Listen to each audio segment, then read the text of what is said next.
2903 എന്നൊരു മോഡലാണ് ചേതക്ക് EV. ഇതിപ്പോൾ ഒരു ഏകദേശം ഒരു 20,000 കിലോമീറ്റർ ഓടി. അപ്പോൾ ഇതിന് എടുത്തതിന് ശേഷം ഉണ്ടായ കുറച്ച് നല്ല കാര്യങ്ങളും ഇതിന് പോരായ്മയായിട്ട് തോന്നിയ സംഭവങ്ങളാണ് ഞാൻ പറയാൻ പോകുന്നത്.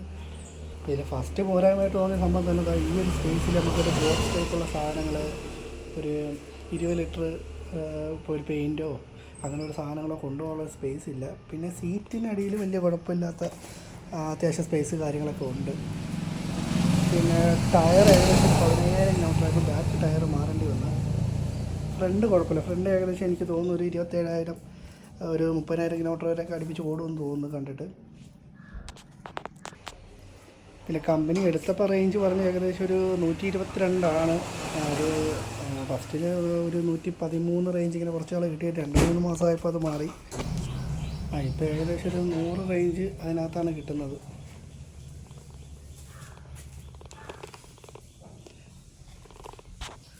പിന്നെ ഇത് അത്യാവശ്യം ഓടിക്കാൻ നല്ല സുഖമുള്ളൊരു വണ്ടിയാണ്. പിന്നെ വെയിറ്റും കാര്യങ്ങളൊക്കെ ഉള്ളതുകൊണ്ട് അത്യാവശ്യം നല്ല രസമുണ്ട് ഓടിക്കാൻ.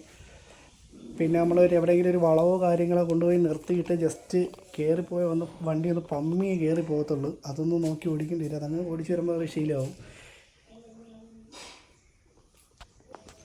പിന്നെ ഇതെല്ലാം 5,000 കിലോമീറ്റർ ആകുമ്പോഴും ഷോറൂമിൽ സർവീസ് ഉണ്ട്. അതൊരു നല്ലൊരു കാര്യമായിട്ട് വന്നു. അപ്പോൾ എന്തെങ്കിലുമൊക്കെ ഇപ്പോൾ കംപ്ലയിൻറ്റ് കാര്യം ഉണ്ടെങ്കിൽ അവരൊന്ന് ക്ലിയർ ചെയ്ത് തരുന്നുണ്ട്. അതുകൊണ്ട് അങ്ങനെയുള്ള പ്രോബ്ലങ്ങളോ കാര്യങ്ങളോ ഒന്നും ഉണ്ടാകുന്നില്ല.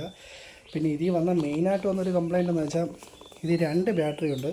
ഒന്ന് ബാക്കിൽ നമ്മളെ വണ്ടി ഓടാനായിട്ട് സഹായിക്കുന്ന ബാറ്ററിയും, പിന്നെ ഈ ഫ്രണ്ടിൽ ലൈറ്റ്, ഹോണ്, ബാക്കി കാര്യങ്ങളൊക്കെ ഉപയോഗിക്കാൻ ഇത് പ്രവർത്തിക്കാനായിട്ടൊരു ബാറ്ററി ഉണ്ട്.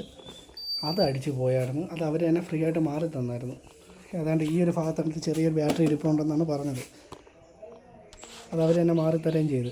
അതിനൊരു 1.5 വർഷമാണ് അവർ ഗ്യാരൻറ്റി പറയുന്നത്.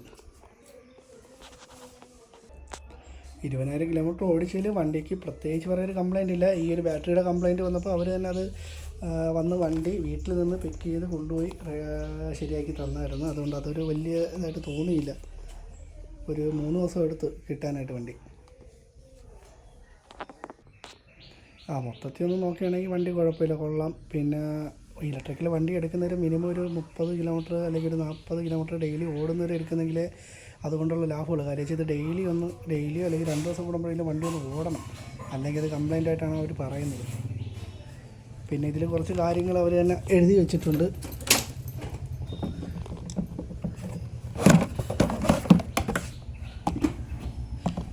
അതായത് ഒരു 40% ബാറ്ററി ഇത് ചാർജ് കുറഞ്ഞിട്ട് മാത്രമേ ചാർജ് ചെയ്യാവൂ. രാത്രി 11 മണിക്ക് ചാർജ് ചെയ്യാവൂ. പിന്നെ സോക്കറ്റിൻ്റെ കാര്യങ്ങളെല്ലാം അവർ തന്നെ അത് എഴുതിയിട്ടുണ്ട്. പിന്നെ front tyre, back tyre, air അടിക്കുന്നത് ഫുൾ അങ്ങനെ ഡീറ്റെയിൽസ് കൊടുത്തിട്ടുണ്ട്. അതുകൊണ്ട് മെയിൻറ്റെയിൻ ചെയ്ത് പോകാം.